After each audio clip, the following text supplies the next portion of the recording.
Big cheers, little It's an cheers. embarrassment. Council doesn't have the proper cheers. I get yelled at. Jim, you're like one of my kids. They think I'm not. And I just ignore it, just like the kids. Just walk through. Kind of the same thing. All right, about Chairwoman. You good?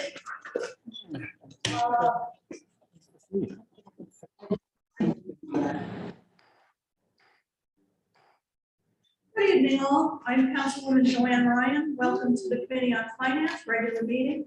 It is Wednesday, June 8th, 2022. It is 5:39 p.m. I need a new prescription, apparently. Madam Clerk, would you kindly read the roll? Chairwoman Ryan, Present. Chairwoman Costello. Present. Councilman Narducci, Here. Councilwoman Anthony, absent. Councilman Taylor, She's absent. Here. She's here. She's not in. Okay, 4 present, 1 absent. We have a quorum. thank you kindly. Okay, let the record reflect, we are also joined this evening by Councilwoman Harris. Thank you for joining us. We also have Councilman Vargas is with us this evening. Thank you. And Chavarrini is our legal eagle, signed from the solicitor's office, and we appreciate all of you being here. Okay, I would like to take a matter out of order. We would like to start the agenda with item number 2. May I have a motion to take a matter out of order? Motion made by Vice Chair Fiscal, second by Councilman Taylor. All in favor? Aye. Any opposed? Ayes have it. Motion carries. So let's start with item number 2. Madam Clerk, could you kindly read the item into the record? Communication from His Honor the Mayor dated May 18th, 2022, informing the honorable members of the City Council that pursuant to Section 302B of the Providence Home Rule Charter of 1980 as amended, Section 8 through 13 of the Code of Ordinances of the City of Providence and Public Law, Chapter 45-50, Sections 1 through 31, passed in 1987. He is this day appointing David Igliozi, Esquire, of 1351 Pippin Orchard Road, Cranston, Rhode Island, 02921, as the Chief Justice of the Providence Housing Court for a term to expire on January 6, 2025, and respectfully submits the same for your approval. Okay. Do we have David Igliozi in the house? We do, Madam Chair. Please join us at the table.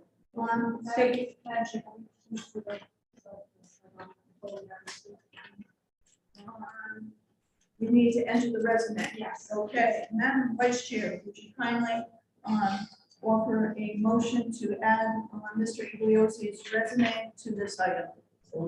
Motion made by Vice Chair Castillo, seconded by Councilman Taylor.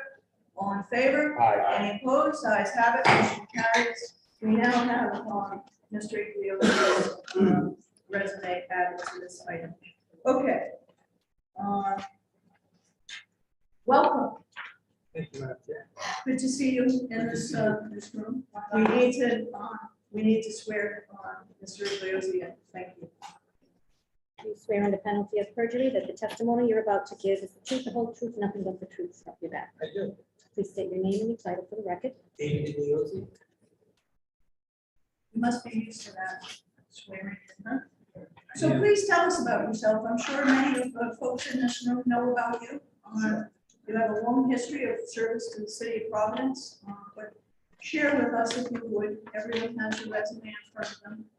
And tell us about the appointment that has been made and what your thoughts are filling that role. So I did take the liberty of sending everyone on the council a copy of my resume, which you have, and then made it for the record. Just briefly, I'll just try to highlight my legal experience, and then I'll talk a little bit about the court. I've been practicing law for 30 years. I began as a prosecutor in the city of Providence, 19 9, and then was with the Attorney General's Department as a state prosecutor, and then been a practicing lawyer for various law firms for the next 25 years. I've been a prosecutor for Cranston. I represented numerous cities and towns. I served as an assistant city solicitor for Providence for, I want to say, a decade or more. And I have served as a associate housing court judge for just about 10 years. That's a brief history of the legal background. During that time, I've tried, in my career, I've tried felony cases, handled murder cases, the highest cases in the Superior Court. I've handled family court cases, probate court cases, district court cases, workers' compensation cases, housing court cases, both as a lawyer and obviously for the last approximately 10 years as an associate judge. Public service-wise, I served as a council person in your seat in 1989, served in the state senate for several terms, and then been involved in pretty much every local community activity in my district and neighborhood since I was born. I could go through that litany of them, but with that being council people, grassroots connection with the community. So that's a little bit about my background. But during my time on the court, it's been very interesting.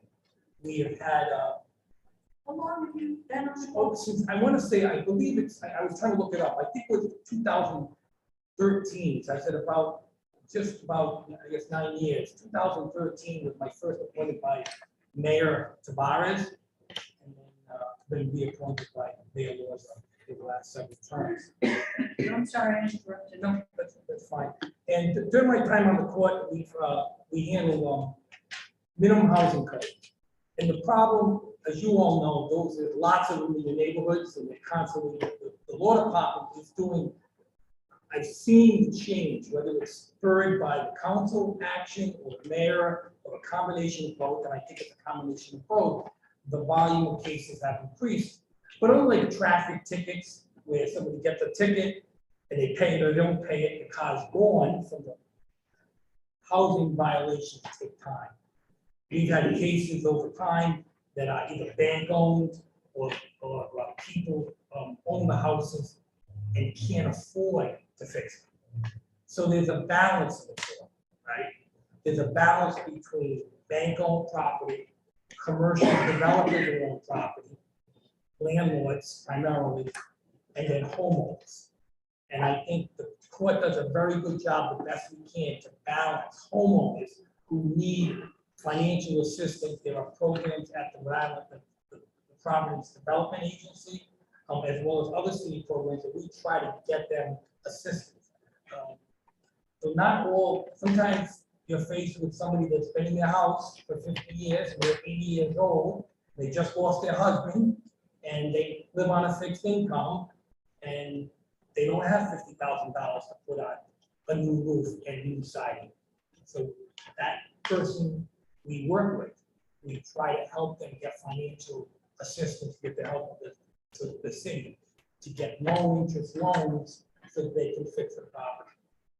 On the other hand, we're very strict with bank-owned properties because they have the financial wherewithal to fix a property, and the court's very tries to be even-handed but strict with property developers because they're involved in income generation business, and we think if they're generating income, you should maintain those properties to the highest and reasonable standards in the city. So that's the balance the court deals with. The court there are fines and costs that are raised by virtue of these actions. I'm sure your budget shows that. The city solicitor's office uses the courts, and you must have an account of that chunk of money. I don't know the number, but there's a large sum of money that is generated because there are automatic fines and penalties that accrue after 60 days. at the rate of $50 a violation per violation. So that adds up pretty quick. One captain.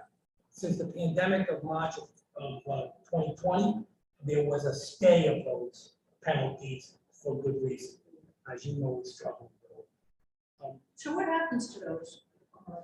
They get wiped out? What's your, The stay means that they were not being imposed during that period of time. So they're not wiped out, they were never imposed. okay. Okay? So what about the fines that were issued? Those get either negotiated by the city solicitor's office, or they get entered as a final judgment against the property. Like, we have some properties where once we enter a final judgment, that final judgment goes on the property, and it sits there like a clean and lean, if you will. And when the property changes hands, or somebody takes it, they have to deal with that legally. And so So it doesn't go away until. it doesn't go away, but it does often get negotiated down, because they can sometimes get up to the tune of several hundreds of thousands of dollars, and the property's not worth that amount of money, so the city works that. The court's not involved in that negotiation. That's between the city solicitor office and the new owner. But once it's a judgment on the property, it becomes a judgment like a lien on the property until it's resolved. So that lien is resolved in some fashion, it remains there. And ultimately, I believe you would have probably some sort of revenue line item that indicates what that number is. I don't have it at my fingertips, but I believe it's clearly going to be reported to you, Madam Chair, and it's. So that's kind of my background. The court did have some issues with never really being able to get up up to. We had some problems getting the technology during the pandemic. We never really were able to get, the administrator who passed away was trying to work to get technology in the courts, and there was some finance issues. I really wasn't involved in that discussion, but we never really got the benefit of Zoom. We do a lot of conference calls, where we like conference calls, and we have an interpreting service that we can call into for anyone who comes in. Many times people come into our court, they're not represented by a lawyer, and they may not be speaking English. So we do have that. I just to put a little bug in your ear, because you're the finance committee, anything we could do to increase the quality of that conference calling process. And I know this is kind of budget time, but I'm not here to pitch, but that would be, I think, a big step forward. I guess if I'm successful in this appointment, I'd love to come back to you and talk to you about the needs of the court. They're not Did the big. mayor have that discussion with you regarding your budget needs when he proposed you take over as He the? did not as of yet, but I guess I will have to be more involved in that process, which I wasn't in the past because I was not the chief judge. But I'm be happy to do that. So I don't want to get into that part of the business, because I don't want you to That's an the important wrong, one. I don't want to ask for money at the same time that I'm asking for your support to have the job. But that's a quick little background. That's part of your job as chief justice, so we certainly want the court to work smoothly and effectively, and we want you to have the tools that you need. But can I ask my colleagues on the council questions? Councilman Narducci? More comment, actually. Judge, I just want to say thank you to not only you, but to your family. The dedication that your family's had for your grandfather, for your son, John, the people of Providence, has been like unheard of. I mean, generations and generations. I've always been a strong supporter of yours. That's why when I got your phone call, I laughed. I said you didn't even have to call me. You could just put my vote in, because again, I'll sit here tonight and be honored to support you. And again, I just want to thank you very much for your time. Committee members? Council members? Any questions? Okay. I would like to reiterate Councilman Narducci's comments. Your family, you and your family service to the city is exemplary. We appreciate you having you in that role. Justice, we're going to look to you for helping to improve the operations, not that it's not functioning. effectively now, but we do want to continue to make improvements and enhancements. And this finance committee, I assure you, stands ready, willing, and able to assist you in any budgetary needs you might have going forward. That being said, we wish you well. I think you're going to do a great job. I think it's a great appointment, particularly because you've held the position as a council person. You know the challenges intimately that the families in Providence face. And you have shown by your service to the community prior to being a judge that you're ready, willing, and able to step up and make the changes necessary to make a difference in people's lives. We are very aware of the challenges that elderly folks experience when your house falls into disarray. And we appreciate the leniency that you show them, but also being a voice to make sure that the city administration, as well as the council, develops programs and policies to make sure that we're able to serve the neediest of folks in our community. And we appreciate the balance that you mentioned of holding banks accountable for negligent derelict properties in our communities that become nuisance properties and really hinder and hamper the quality of life in our neighborhoods. Yes, council people, we all work very closely with our community. And when we have a nuisance house, it is just unbearable for the people that live next to that house. So we rely on the court system. We are going to rely on you as its leader. If you are receive the votes of other council members, but we're going to look to be partners with you going forward. So we're excited. I'm excited about this, and I wholeheartedly support this appointment. With that, do I have a motion? Madam Chair, it'd be my honor to make the motion. Motion made by Senior Majority Leader Narducci, seconded by Vice Chair Castillo and Chair Taylor. All in favor? Aye. Any opposed? Ayes have it. Motion carried. You have approved by the Finance Committee to move forward to full council for a full vote. We wish you well. And again, we hope to hear and see more from you, particularly the Finance Committee. Thank you very much, Madam Chair, members Thank of the you. council. I deeply appreciate your support and very, very much appreciate. Thank you. Thank you. Thank you. Okay, Madam Clerk, could you kindly read item 3 into the record?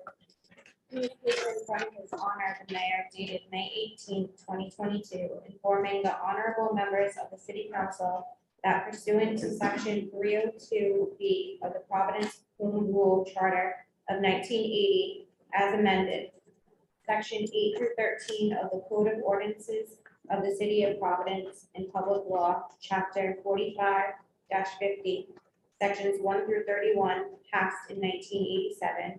He is this day appointing Paul Regosta, Esquire, of 15 Lotus Place, Providence, Rhode Island, 02908, as an associate justice of the Providence Housing Court for a term to expire on January 6, 2025, as respectfully submits the same for your approval.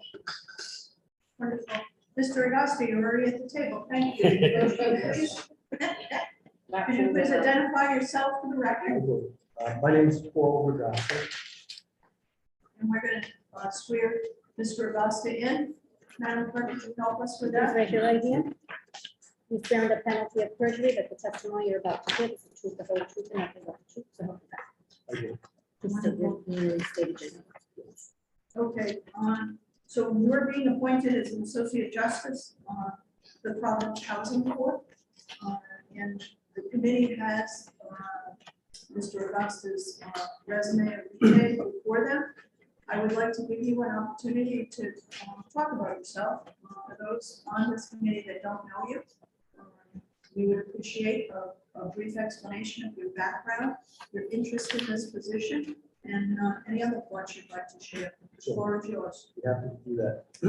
Well, I'm happy that you did get a copy of the resume, so I'm not going to go deep into it. Just as an outline, I'll use that. My personal profile and background. I'm a lifelong resident of Providence. I was born in Councilman Ucci's area, on Job Street, North Ledge, North Charles, in 1955. And my family moved to Elmhurst 5 years later, roughly 60, 61, and lived on Gentian Avenue. I still live right off Gentian, same neighborhood where Councilman Ryan lived. Kids together in the neighborhood. I am married to Deborah. I love Deborah.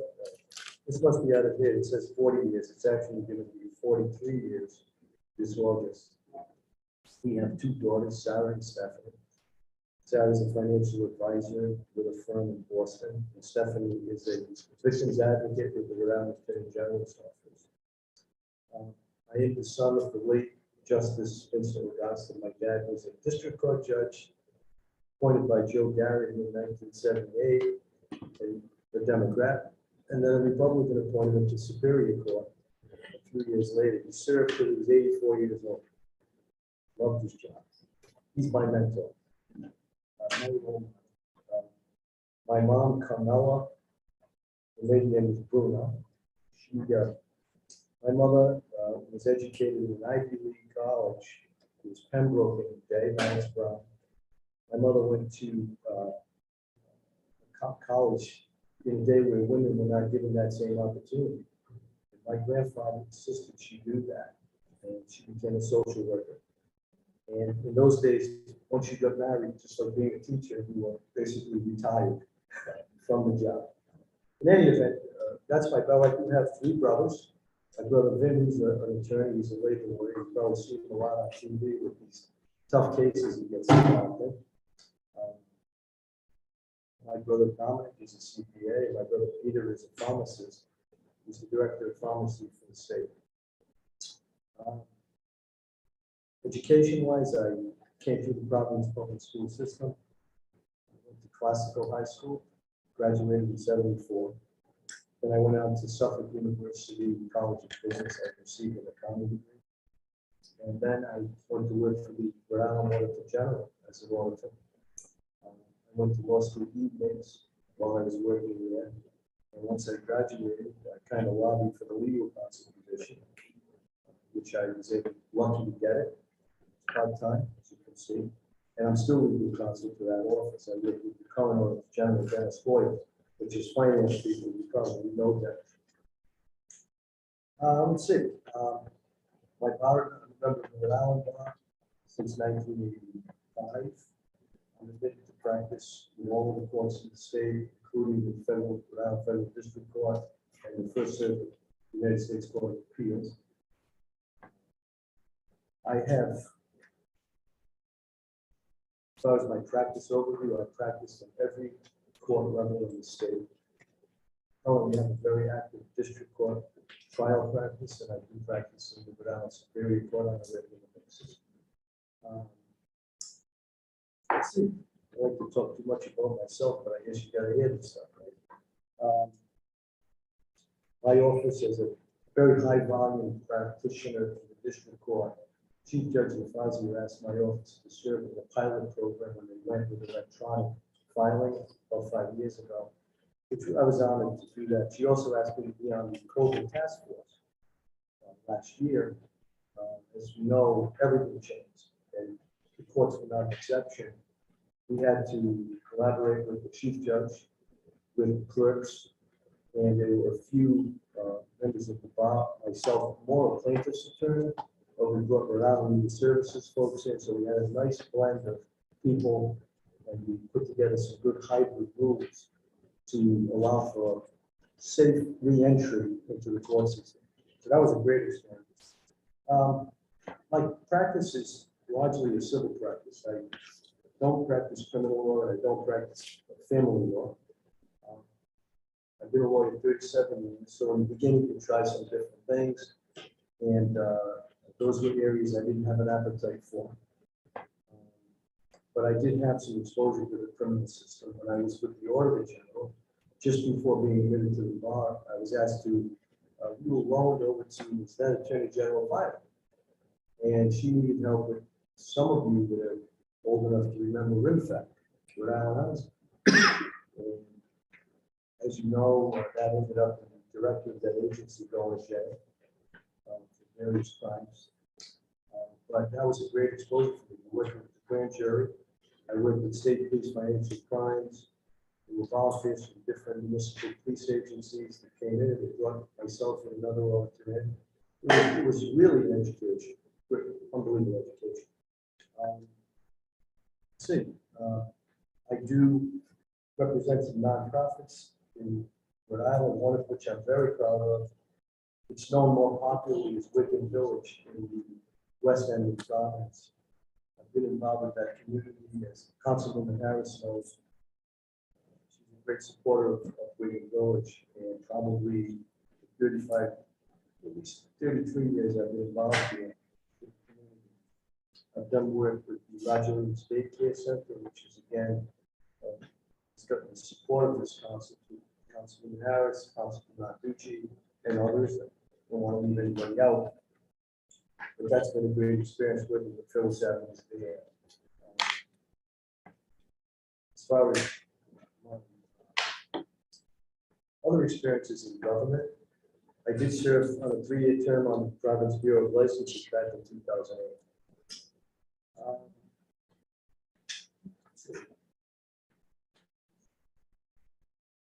Community engagement, I've been involved with the Federal Heroes, National Liver Foundation, again, Providence Building Sanitary Educational Association, which is Wickham Village. Member of the American Bar Association, going to Illinois School of Law alumni. I've been on various committees for the Rhode Island Bar. I've acted as pro bono counsel for the Rhode Island Society of CPAs in the past. I've been nominated 2 judgeships at the state level a few times. I've been nominated for the Rhode Island District Court and the Rhode Island Superior Court. All I needed was a governor at that time to hold me, and that didn't happen. But I did go through that vetting process. That's a highlight. So I'll just take any questions you all might have for me. Committee members. Councilman Narducci. Again, Madam Chair, thank you. Just a comment, Mr. Rivasa.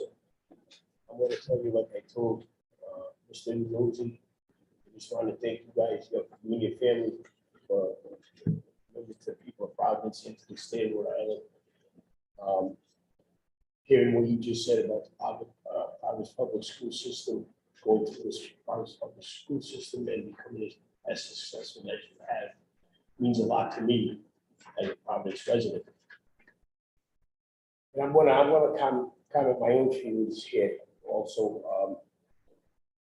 I'm very proud. Number one, to be an Italian American. And number 2, to be supporting 2 of the finest Italian American families for these positions here tonight. And again, I just want to honestly thank you for the commitment you guys have made. Thank you, Council. I appreciate that. I'm proud of that heritage. As I said at the St. Joseph's Day event here, that everyone comes to this country from a different place. And what we learn, Italian, Irish, Dominican, you respect everyone. And that's how we were brought up. Our parents brought us up that way. And, but that doesn't mean we can't still hang on to our heritage and be very proud of it. My dad, again, 75 years of being involved in the Sons of Italy. And he instilled that in us. So thank you for that. I remember when Peter Trombetti invited me to lunch with you and your dad that one day. That was pretty amazing to listen to him. And then when he actually even started talking about my grandfather and stuff. It was, Oh, yeah. He had he was a brain trust as far as all the connections of the local community. And again, he lived in a 3rd floor tenement until he was 30 years old and became a lawyer. So, and I want to just use this as a segue in just to briefly what I perceive as the importance of this role. The housing stock of the city is very, very fundamental, important to everything, right? When we came home as young people that were fortunate enough to have a solid home to come home to, that just transfer everything in, I mean, your success, your future, that's nothing worse than if a child's gonna come home in poor conditions, they're not gonna study. They're not gonna move on to, at least if they do move out of that environment, it's exceptional. So that's really important. Like I told the mayor, I'm familiar with the housing stock in the city.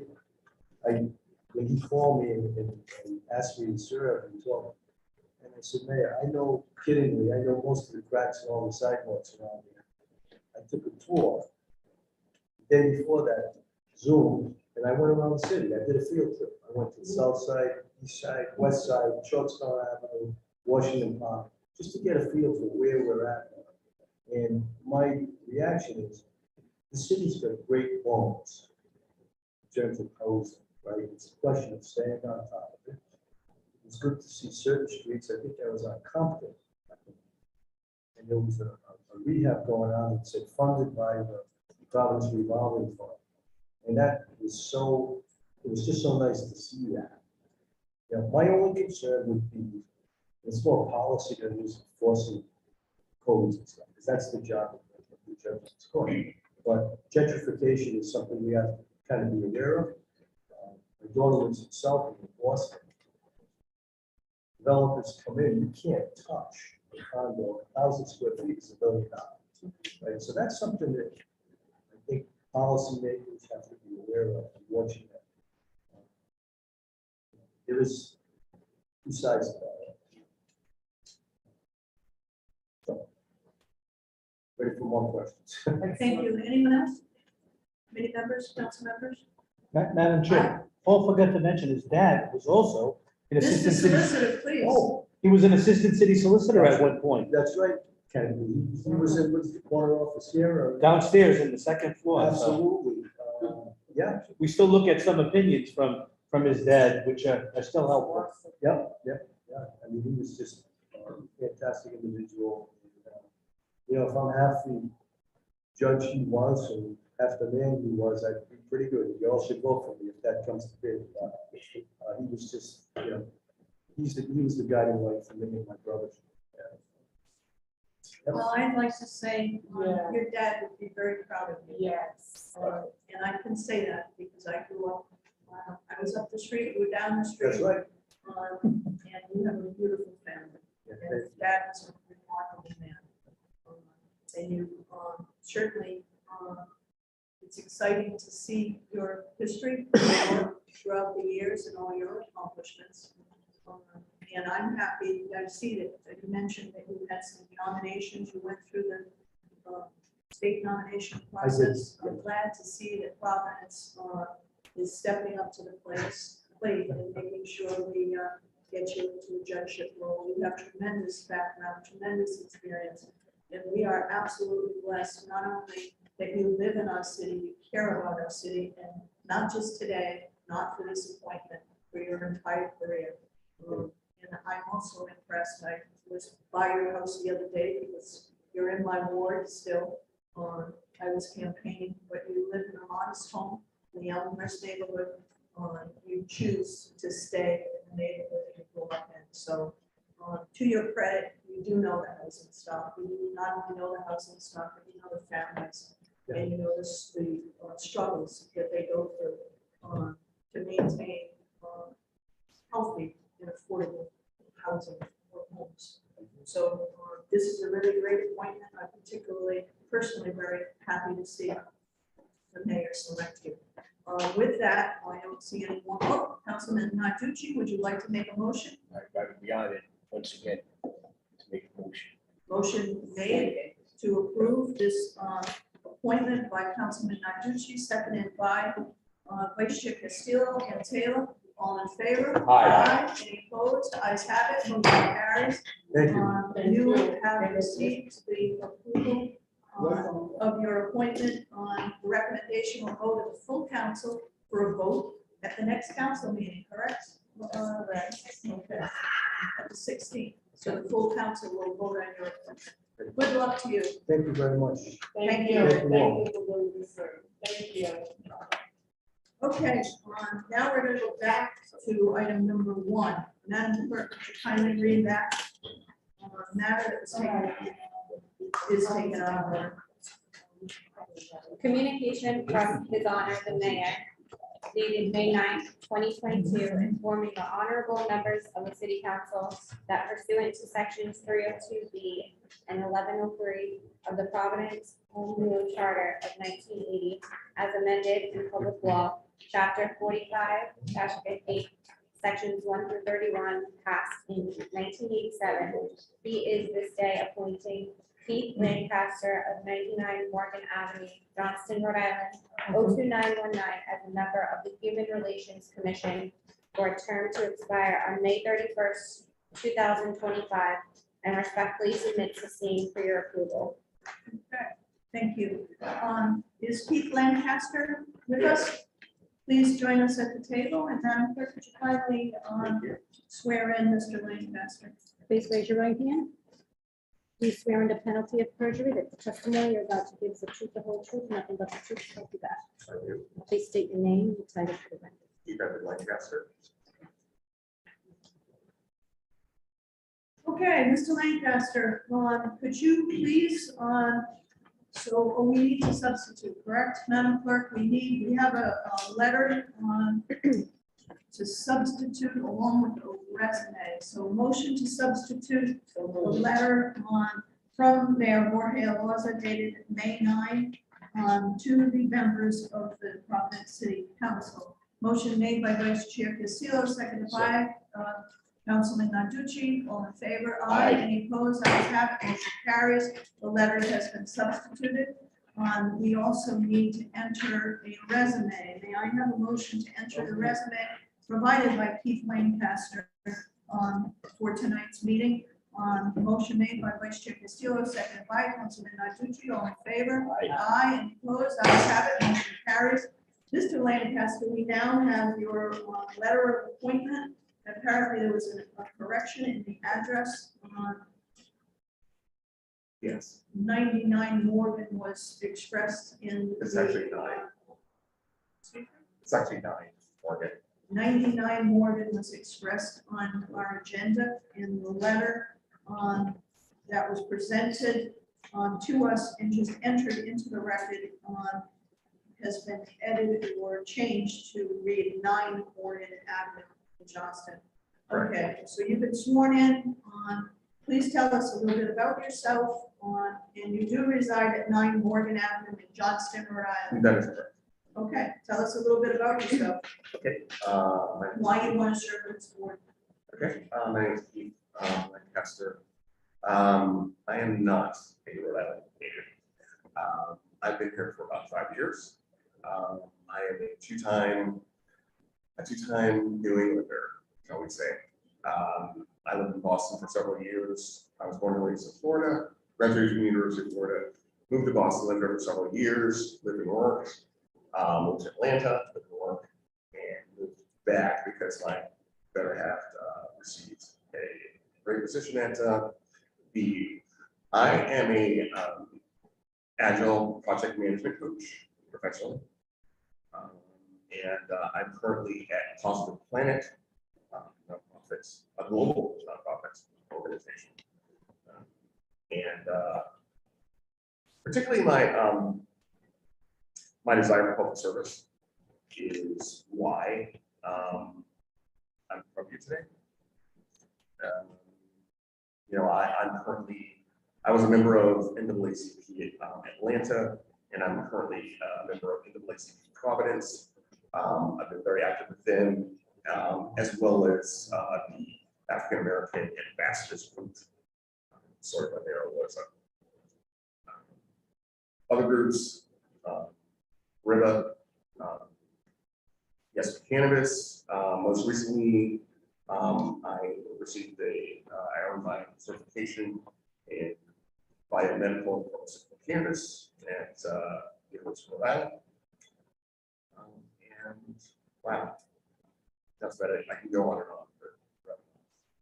Where are you working now? Which Positive Planet. Positive Planet, that's not on your resume? It's not. Am I missing something? Oh, anytime somebody over something. Yeah, Positive Planet.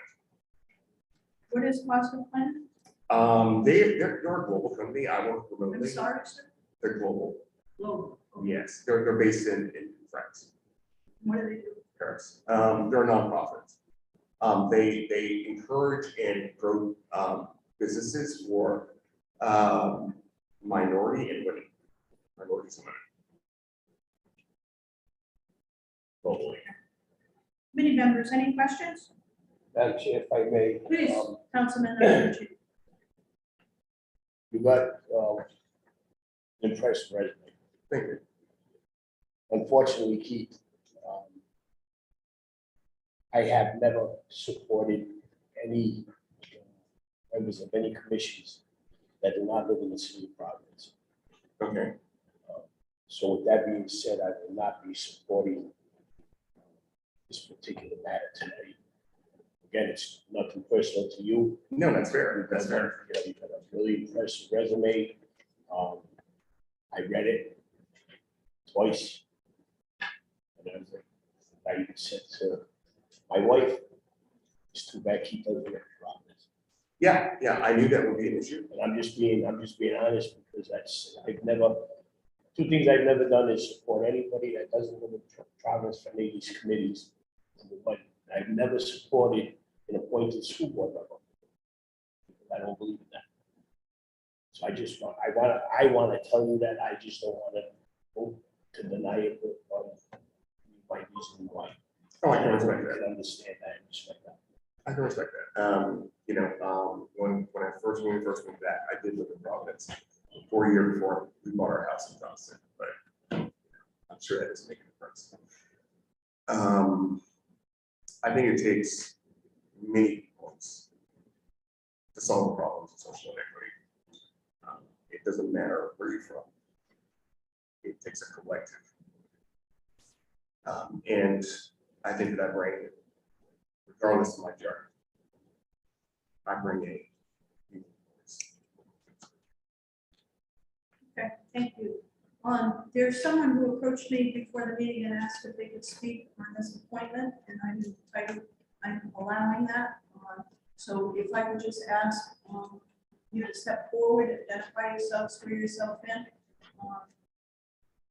Please come up to the table. You can pull up another chair. Councilwoman Harris, thank you. Yes. Councilwoman Harris is going to take care of you. Thank you very much. She's our social coordinator. Thank Thank you, Councilwoman. Please identify yourself for the record, and we'd like to swear you in. Madam Clerk, you want to? Please raise your right hand. My name is Kelly Bravo. Do you swear under penalty of perjury that the testimony you're about to give is the truth, the whole truth, and nothing but the truth, so help you God? Yes. Okay, we're just going to give you a little time.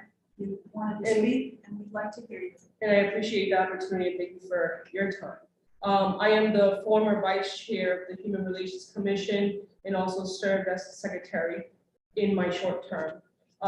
During my request for reappointment, I was not reappointed and not given a reason why. Even after I met with the mayor, not I, but the commission as itself. And I am afraid, and I have two concerns. One is that the mayor is stacking the commission to offset the votes, and also have concerns with mayor staff sitting in leadership positions within the commission. How long did you serve as vice chair? As vice chair, I had just been voted on right before I got booted out. So about a month or two. And do you live in Providence? I live in Providence, I am a homeowner in Providence, and I own a business in Providence. Thank you very much.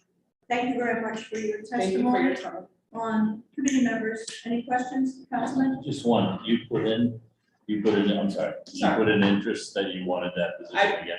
Yes, I put an interest for about a month, because I was not getting a lot of feedback, and in interim, what I got was that Matt Shoemate was no longer with the city, and the reason for the delay was that they were preparing to onboard somebody new.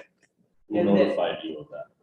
That was Tracy, And 2 days later, I received a phone call at 4:30 saying that the mayor decided not to reappoint me.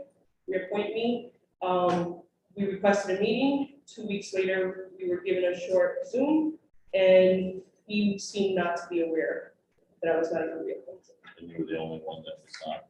in the history of Human Relations Commission. Thank you.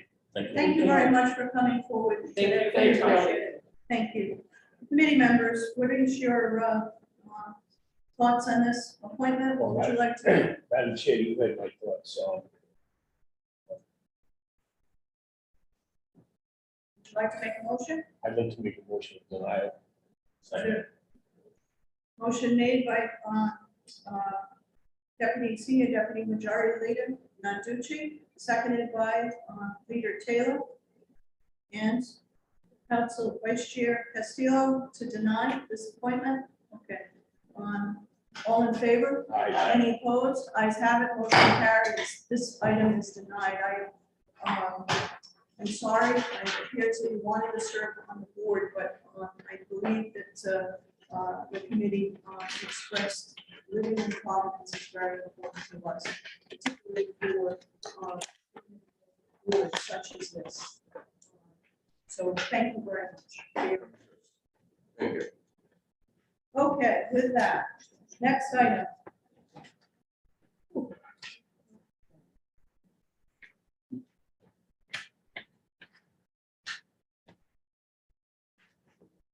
So I think we're going to take all of these items together. So let's take a motion to bundle item 4, 5, waive the reading, and bundle item 4, 5, 6, and 7. May I have that motion? Motion made by Councilwoman Castillo, seconded by Councilman Taylor and Nanducci, all in favor. Any opposed? Ayes have it, motion carries. Okay. So, we have substitutions. Sure, just stand at ease. Why didn't you do that? I'm gonna- We're going to stand at ease to allow the clerk to distribute the documents, the substitutions.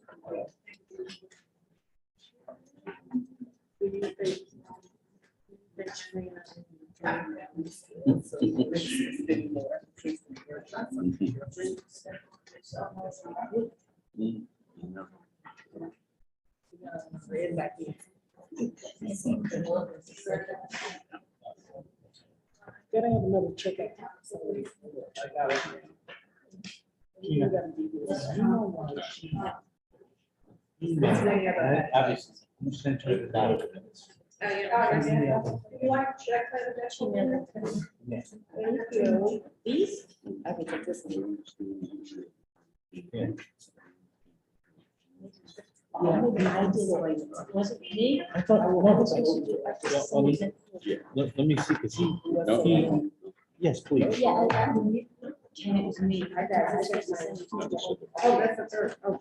Yeah, because I thought he said Tina, but No, it was me. he said, oh, I got these, I think they sent it to the wrong person. Yeah. Yeah, it was from you. Yeah. This is count. And then he also- Yeah, you can tell. It was before. So that means. A lot of people, yes.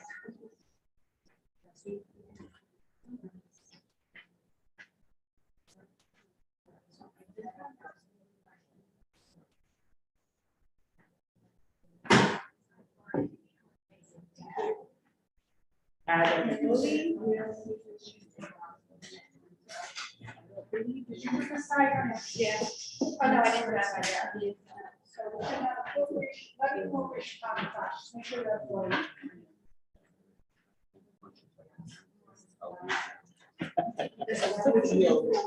That's how you stay out of trouble. I tried.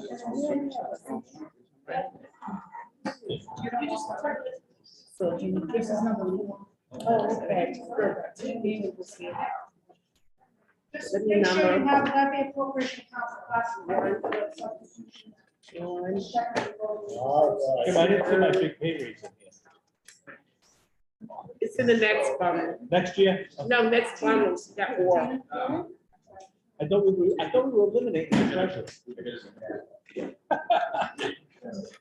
I thought my recommendation of the chapter was that we were eliminating the treasurer.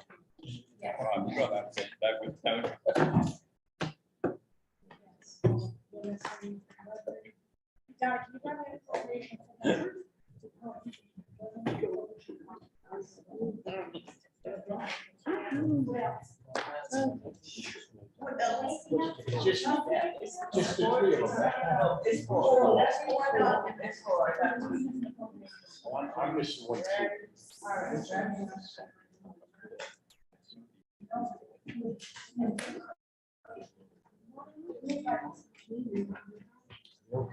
You need appropriation. Oh, man, you need an appropriation. I need the appropriation.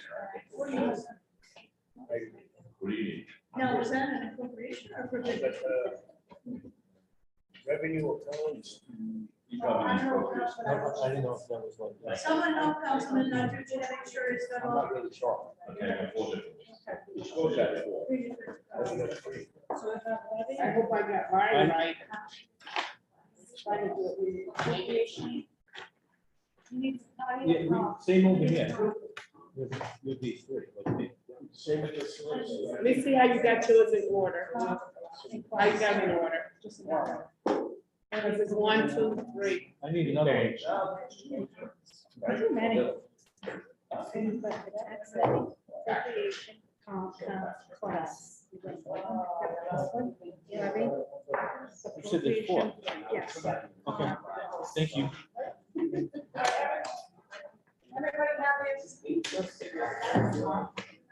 How you doing? Are you new to the office? Nice to meet you. Good luck. Are you new to the city or you? What's your last name? This is the first one she gave me. Do we ever do any stuff to? I got So one. here's the Did you work levy, in this, Lynn's office? no, it should be Redwood, so this should be the old. Okay, all right. Well, congratulations, and congratulations on your new wedding, and your new marriage. I need a levy, Donna. I need a Wait. levy. This is the levy, but this is the old. I'm curious. It's showing out the hat, she's got like a mature weight, like. All that. Oh, yeah, girls. I guess. Okay, thank you. That's it, that's all I need. You take your time, don't worry. So I'm thinking- All we just need right here. I'll be away. Can you, yeah, you gotta make that statement. Thank you. Oh, that's the first one. Okay, now it's in order. Appropriation. Oh, I'm That's all right, sorry. that's all right. Why did he put- Oh, I'm sorry. That's it. What are you missing? You're missing this one? That's the That's levy. 11. I'm sorry, that was on me. Thank you. Did everybody get their packets in order? At the end. Cheryl, whatever, back on the record. Out of seven? Okay, good. 7, 4, 5, 6. Madam Clerk, are we all set? We'll go back on the record. Back on the record. Okay, so we have substitutes provided to each committee member and others in the committee room for items 4, 5, 6, and 7. 4 is the levy, 5 is the appropriation, 6 is the comp plan, and 7 is the classes. I'd like to entertain a motion to substitute items 4, 5, 6, and 7 for the documents that were just passed out. Motion made by Vice Chair Castillo, seconded by Councilman Nodrich. All in favor, aye. Any opposed, ayes have it, motion carries. So we have substitutes before the committee. Okay, thank you, clerks. I know that was, I'm sorry, I made a motion. It was made by Vice Chair Castillo, seconded by Councilman Nodrich. Everyone's in favor. It was Wall Street. Okay, so before we start, I would just like to say thank you to our auditor, Gina, for all the work, Gina Costa, for all the work that you did from the day the mayor dropped the budget up until 3 minutes ago, running through models and really reviewing the budget in detail. Asking a bazillion questions. I think we called it a bazillion questions, but nonetheless, I want to thank you for your effort. I see the work that you do, and I just want, on behalf of the council, I would like to thank you very much for an extraordinary amount of work great work done on this budget. It's an important budget, and it's a difficult budget here because of the reval. So on behalf of the council, thank you very much for all your work. That being said, I'd like to ask the auditor if you can get us started here today, talking about the reval, what it means and how it has impacted this budget. And then I'm going to ask you to go right into the proposed restructure that the council is making today, and we're going to talk about. Before that, you have handouts. Should we enter these in as exhibits? I'm gonna do one at a time. One at a time. So I'd like to add to the clerks have this. You don't need to pass them out. Please give it to the clerks. So we have your first exhibit is basically an explanation of what happened ward by ward in values, the old values versus new values, the percentage change. Let me know when everybody has it. Make a motion.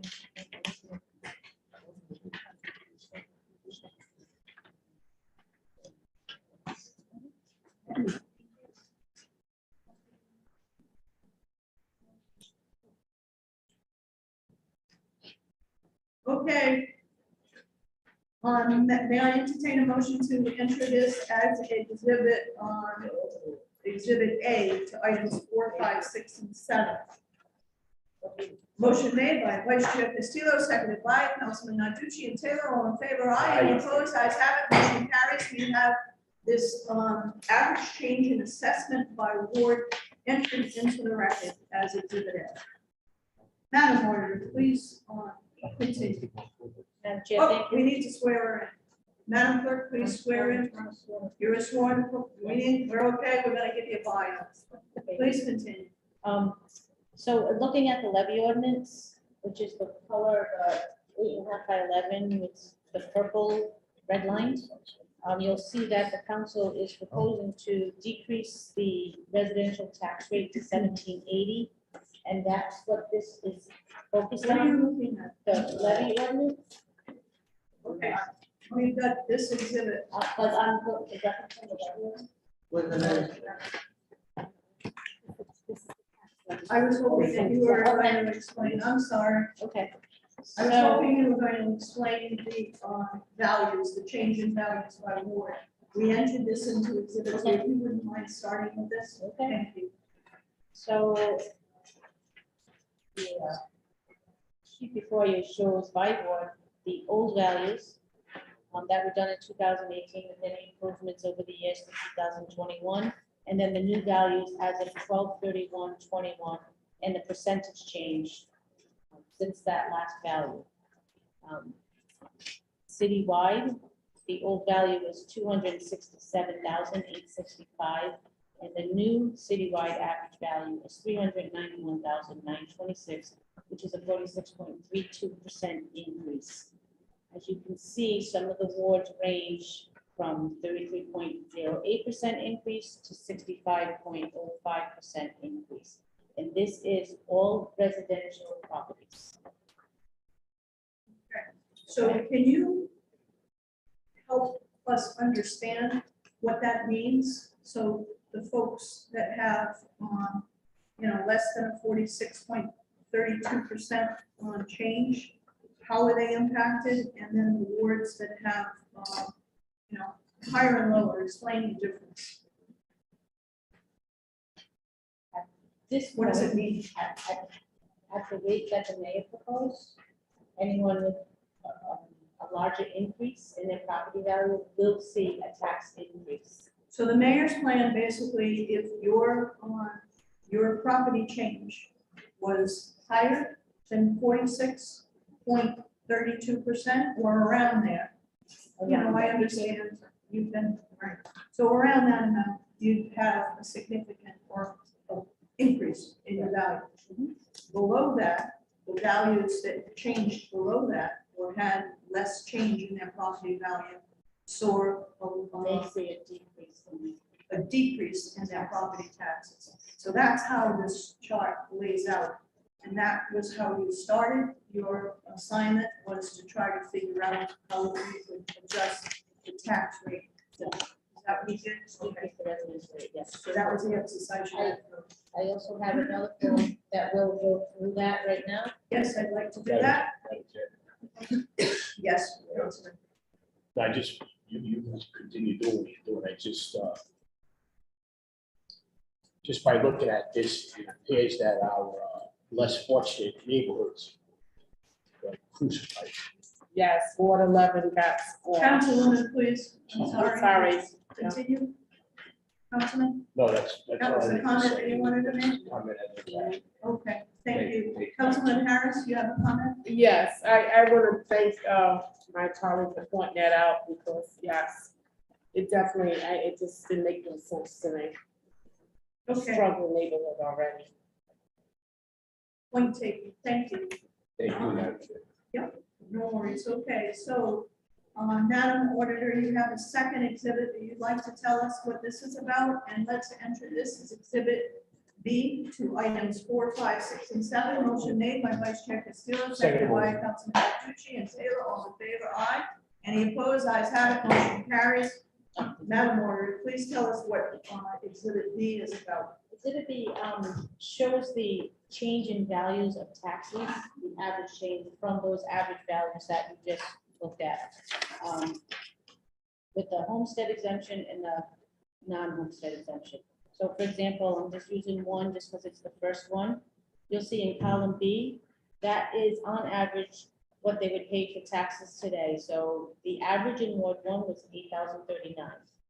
Under the mayor's proposed at the 1850 with the 45% homestead and the new value, that average value becomes $8,078 or a $39 increase, which is column E. Column D is the 1780 with the 45% homestead as the council is proposing. You'll see the taxes actually go down from fiscal year 22 to 267, which is column F. In column G, you see the difference between what the council proposed to what the mayor proposed. So in Ward 1, they see a $306 savings from the mayor and $267 less from previous fiscal year. You can look, there's same things, it's separated by homestead and no homestead and by ward. So overall, everybody in all of the categories in residential will see a decrease on average. So can you give us an example of the highs and lows here? So let's point out a high and let's point out a low.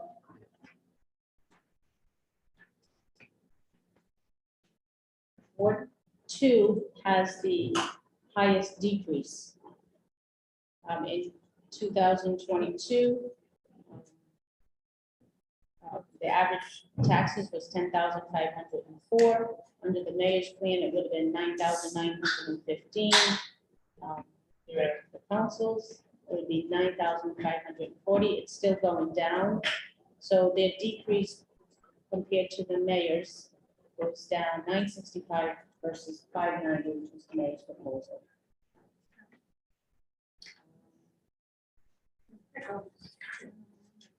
The other end of the spectrum.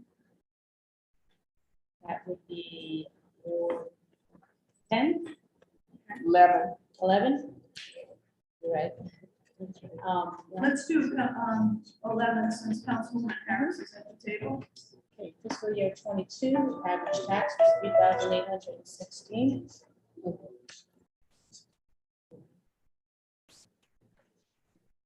Council President? Yes, sir. Yes, ma'am. Okay, Thank you. please continue, Madam Auditor. Thank you, Mr. Chair. Okay, in fiscal year 22, Ward 11, average taxes was $3,816. And under the mayor's proposed with the 45% homestead exemption at 1850, it would go up to $4,623, an increase of $807. Okay, Under the council's final proposal of 1780 with the 45% homestead, it goes to $4,448. Still an increase of $632, but it does go down $175 on average from the mayor's. all right, so I guess I would like to ask on 1780 appears here for the first time. Tell us how you arrived at that number or that new tax rate. Just in general terms, just to begin the discussion. Trying to achieve the administration's levy and that 4% cap. Just making adjustments between the commercial rate, the tangible rate, and following the state law and the percentage changes that they have to be from each other. That was the most that I could get to without going And over. all along with it. So, Mr. Treasurer, thank you very much. Could you please walk us through the articles, budget articles? Sure. And talk about the amendments that are red lines in the documents before us, Sure. how we got there, and what they all mean. Okay. If you want me to start off, that what the auditor just talked about was the actual levy. If you were to go into detail into the levy, it was reflective of what she spoke about, so I won't go into the levy. If you want to move, I'm trying to get the easier ones out. So the class and comp, which are these two, 6 and 7. the bigger packages.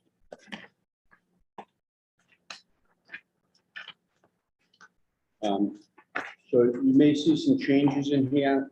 All of these changes, well, let me start off by saying that this is a collaborative budget, and we agreed on most items. I expect that if there is a disagreement, the administration will identify that specifically, but otherwise, the vast majority of these have been agreed to.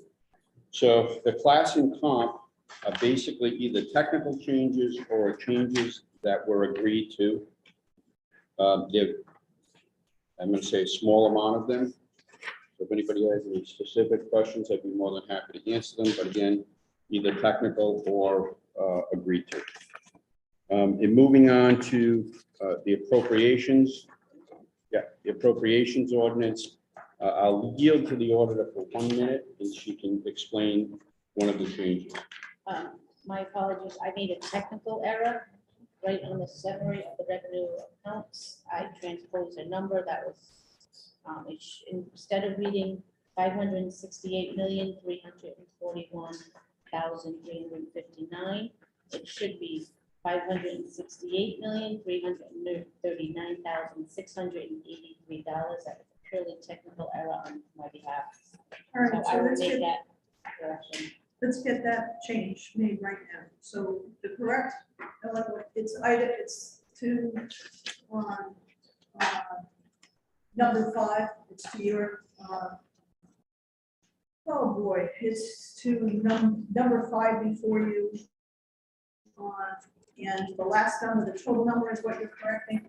Tell us what that number is again. 568,339,683. 683.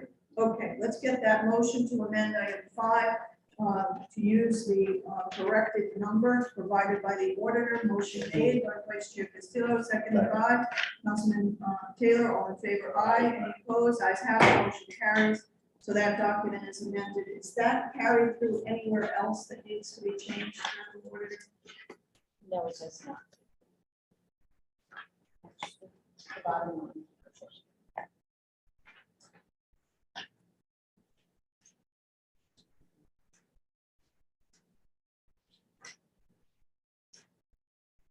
You need to change it in the header as well. Yes, Madam Chair, we do. Okay, so let's, the change that was referenced in the total, in the chart, on the matrix that's presented on the front of item 5, we need to also change it within the language or the text in the first paragraph, beginning with whereas. It is spelled out and it is also written out. So let's entertain a motion to change, make that change in that first paragraph, reflecting the auditor's change in the number. Motion made by Vice Chair Castillo, seconded by Councilman Nanducci and Taylor. All in favor, aye. Any opposed? Ayes have it. Motion carries. Okay, so the numbers are okay. All right, awesome. So, Madam Chair, Yes, please, continue. so the administration can explain later, but the actual changes, the red line changes on page 1 are technical changes that the administration Page 1 of what document? of the, only going up the appropriations now. Okay, And the administration can explain that those is item changes. 5, guys. Document 5. Continue, please. Okay, and moving on to the second page of the appropriations. One of the requests from the administration was, if you recall, that we set aside revenue generated from the school zone cameras, 35%. The administration asked that we include a purchase of mock patrol vehicles in that, and that's something that we accepted. So that it allows them to buy mock. One of the things that it allows them to do is buy mock patrol vehicles. Moving on to section 11. So everybody, I believe everybody knows that on the back of the tax bill, it's notified that you have until March 15th to claim personal exemptions. For example, a personal exemption would be elderly, veterans, blind, those type of exemptions. The problem is that the bill comes out after March 15th, and it's for the subsequent year, so that the committee asked that it be changed, that although March 31st is still the deadline, that the tax assessor shall accept qualified applicants up till December 31st of that year. So it provides additional relief to people that don't claim that relief.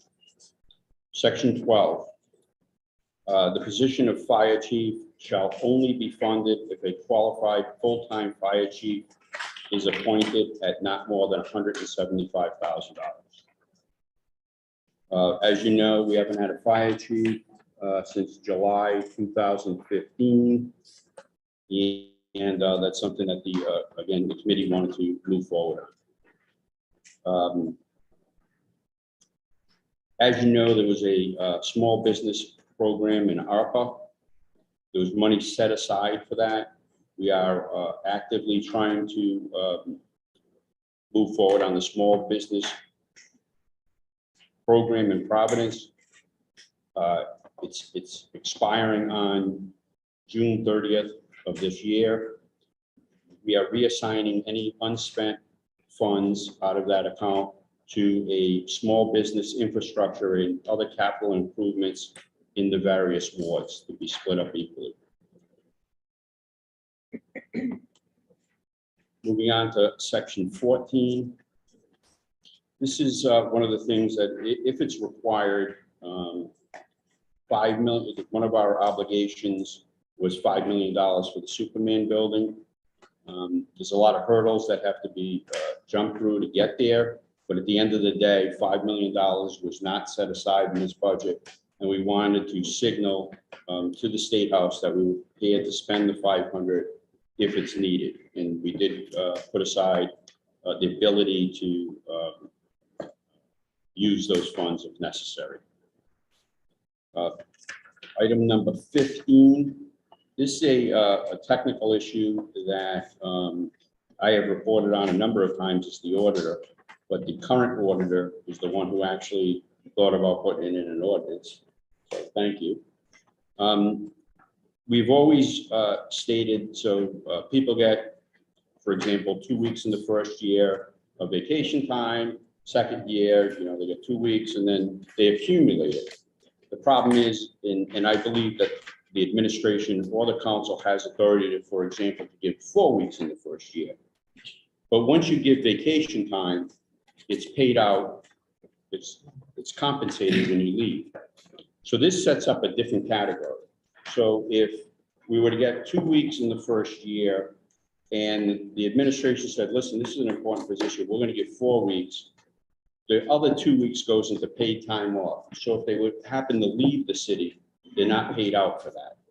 So I think that it's going to be a cost savings down the road. And the auditor brought that to the committee's attention and they agreed. There's also, this budget was presented without agreements from the colleges, university, and hospitals. And that's a $3.3 million item in the budget. This committee was concerned about that and accounted for that if we don't realize that $3.3 million. The administration believes that they will collect that 3.3, but if not, we gave a different way of paying it or accounting for it. The other changes are very From small. attrition, sir, just following your Yes. sentence, okay. The different way is that we pay for attrition. Yes. Okay, please continue. Okay, and there were other technical changes, very small, in the budget. If anybody has any questions, I'd be more than happy to answer them. So I would just like to affirm on the auditor that talked about the tax rate decrease that the council was able to achieve. Just want to run through the highlights of that. So residential property, which would be 1 to 4 family structures, would receive a decrease in their tax rate to 17.80 per thousand, which is a decrease from the mayor's proposal. The mayor's proposal would be, you can remember, it's 18.50. So the council's is 17.80. And then the commercial property tax decreased to 35.40 per thousand. That is an increase from the mayor's proposal, but nonetheless a decrease. The mayor's proposal was 33.85. This budget, the council budget proposal is 35.40 per thousand. Again, lower than the current rate, 36.70. Business tangible tax saw a decrease, 53.40 per thousand. That's a decrease from the mayor's proposal of 55.55, and the current rate is 55.80. Big thing in this budget, and something that we heard from each council member and we discussed at the table. We wanted to see an elderly exemption increased, and we were able to do that. Current was 511, and we're bringing it up to $600 for an elderly exemption. Keeping the homestead exemption proposed by the mayor, 45. So we're affirming a 45% homestead. That brings additional relief. As Jim already talked about the article, which extends the time to apply for the personal exemptions from March 15th through to December 31, giving people ample time, because the council spends a good deal of its legislative time granting exemptions to people who certainly deserve them, and sometimes it makes a big difference in taxes. So that budget article was added, cut aside to the budget. Those are the highlights. I just wanted to expand on what was already presented. I don't know if I'm leaving anything out that should be referenced. Are there any other significant changes that you want to talk about? I don't believe so. Okay. All right. Questions, committee members? Any committee members have any questions? Okay. Okay, please. Councilwoman. Whenever I go to task in my life, go to outside the house and the middle of the building, we don't do the right number. So now we have to pay the consequences to pay the taxes to the city. But the public is not the real value.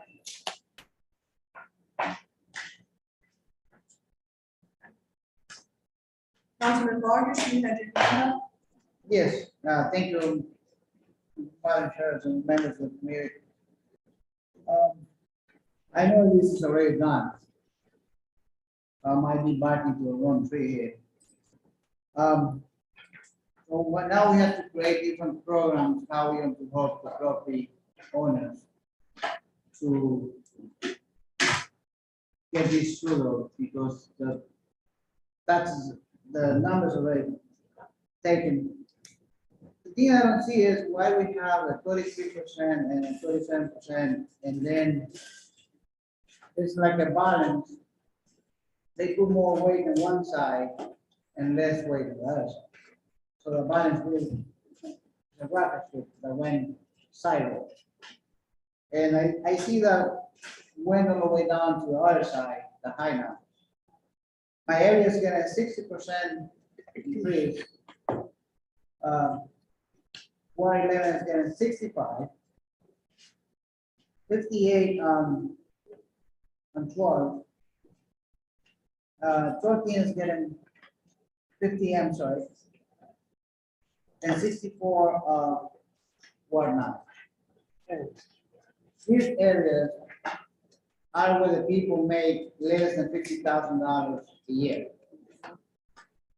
God help us to create another position for these people and go and get a second job to pay these high property taxes.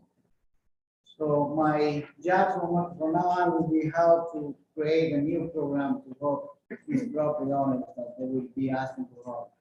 And that's my 2 cents. Okay, well, thank you very much. I'd like to ask the administration, would you like, I'd like to give you an opportunity to comment if you'd like to. Please. Please swear in. Do you swear under penalty of perjury the testimony you're about to give is the truth, the whole truth, and nothing but the truth, so help you God? Lawrence Mancini, Chief Financial Officer of City of Providence. Madam Chair, I'm really receiving good testimony from the Chief of Staff Treasurer. As he alluded to, that the administration is going to review with you changes to the appropriation. There is a schedule that was submitted to the internal audit and reviewed by both parties. And in collaboration, we will agree with the revenue and appropriation changes associated with that document. I have a worksheet that I use for my benefit, but I don't believe it's necessary because it's a record. There were various assorted changes to be submitted in the proposed budget, working through collaboration methods we have in fact. Right. I would, however, Mr. Madam Chair, and as a committee, just state for the record that on a couple of matters, the administration wishes to put on record and at least to take some of the topics from the changes that were made by the council that were not in collaboration. If I may, Madam Chair, if I may indulge you for the time being. Notwithstanding the language associated with Article 12 associated with the position of fire chief, I do believe it's in the best interest of the city to at least consider that the salary of that position should be at least considered as higher at the level that, if you go back to that was at once considered by the Salary Review Commission in 2018, and recommended to the council, but not taken up. I say that, Madam Chairman, because in the future, be it today, tomorrow, or sometime in the next term of the next mayor or the next council, it may be important to note that for recruitment and retention purposes. We ask that you just consider that, put that on record. That salary, Madam Chair, was $183,457 to a maximum of $189,77. I do believe, in my considered opinion, I do not believe you could attract a qualified different when that candidate is available. Salary that would be less than that based on peer salaries of the region and certainly for comparable duties associated with capital cities fire department. So, Madam Chair, for the record, I think put that on committee. Likewise, Madam Chair, with the position of Commissioner of Public Safety, while we submitted it at 828, which is the last approved salary of that position, I would like to say likewise, Madam Chairman, for the same reason going forward, there may be opportunity in the near future, today, tomorrow, or in the near term of the next mayor, the next council administration, that the retention and recruitment and retention of that position may be difficult at the salary that has been approved at 828, which is really 132,000. Which position are you referring to now? Commissioner of Public Safety. And we believe that that one probably should be viewed likewise at the salary level that was approved by the Salary Review Commission in 2018, which indicated that salary would be appropriate at 185,000. Once again, Madam Chair, we took that on record as I believe it's appropriate consideration. And Finally, Madam Chair, members of the committee, with respect to Article 13 of the appropriation, we wish to ask you that we would consider removing the words other capital improvements. The original submission of that program at $7 million was intended to be a small business assistance fund. We do believe that those funds should be dedicated to small business, while I believe the intentions of the council are honorable. I do believe that the word other capital improvements tracks from and probably gives license to other projects that would not fall under the domain of small business. With that, Madam Chair, these are my testimony. I'd be happy to answer any questions that you got. Thank you very much. Mr. Treasurer, do you have any thoughts, rebuttal to the administration's thoughts, comments on this budget? Sure. I think that this committee has been clear about the increase and has been consistent with the increase to the salary of the commissioner if he were confirmed by this council. As you know, he has not been confirmed, and anyone who has been confirmed, we did follow through and follow the salary review commission, and we have asked for that. So that is something that we've been consistent with, and again, it does not have anything to do with the commissioner. I think it has to do with a full-time, a qualified full-time fire chief. It's been requested by this committee. The last time we had a fire chief was July 2015. And as you mentioned, on July 1st, 2019, the commissioner was reduced in salary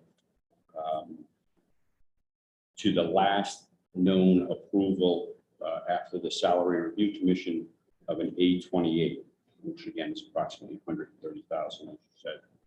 But he continues to receive pay as the acting fire chief. Charter states that a person is limited to the status of acting for 90 days. That's 302B. Salary of the fire chief right now is approximately 165,000 versus the commissioner of 132,000. He is presently making 33,000 more than the ordinance. As you know, it not only adds to his salary, but his future pension. I have raised these objections to the administration on the 90-day rule, and that it has not been any resolution to that. The administration can't bend the rules for one individual. It's wrong. It's against the charter and needs to be corrected. Thank you, Madam Chair. Thank you very much. With that, Councilman Patrici. We've been beating up the dead horse for like 7 years now. I really sit here and aggravate this mission to hear your comments on putting more money toward the fire chief. When this administration had 7 years to hire a fire chief, never did, and now they want to give a fire chief a raise to come in. This administration also, in the last 7 years, almost 8 years now, in my eyes, has illegally appointed a non-firefighter, someone that has no qualities whatsoever, as an acting fire chief. That man has never been in a burning building. I'm disgusted with this whole situation. A lot of us have voiced our opinions on this situation from day one, and it fell on deaf ears to the administration, the mayor, not the administration, the mayor. We have lost numerous qualified firefighters that at 165,000 would have been loved to be the chief of the Providence Fire Department, a department that they served on for years, that we've lost to numerous other cities and towns and even states that we invested in many, many years to train them to get to the point where they were. Not to even be acknowledged when we lost them to other areas to become fire chiefs. Everything this administration has done in the past, this is one of the things that upsets me the most with this administration. It's illegal what has been done. If this was another maybe circumstance, somebody would probably be put in jail for what's been done here. I promised I would not beat this up, but I had to say what I had to say, Madam Chair. Thank you, Councilman. and that's Thank my you. feelings. Thank you for expressing your feelings. Thank you, Madam With Chair. that, do I have a motion to approve the budget articles 4, 5, 6, and 7 as amended? Motion made by Vice Chair Castillo, seconded by Councilman Narducci and Councilman Taylor. All in favor, aye. Any opposed? Ayes have it. Motion carries. Matter passes. Okay. Seeing there's no further business to come before this body, may I have a motion to adjourn? Motion made. Councilman Narducci, seconded by Vice Chair Castillo and Taylor. All in favor, aye. Any opposed? Ayes have it. Motion carries. We're adjourned. Thank you very much. All.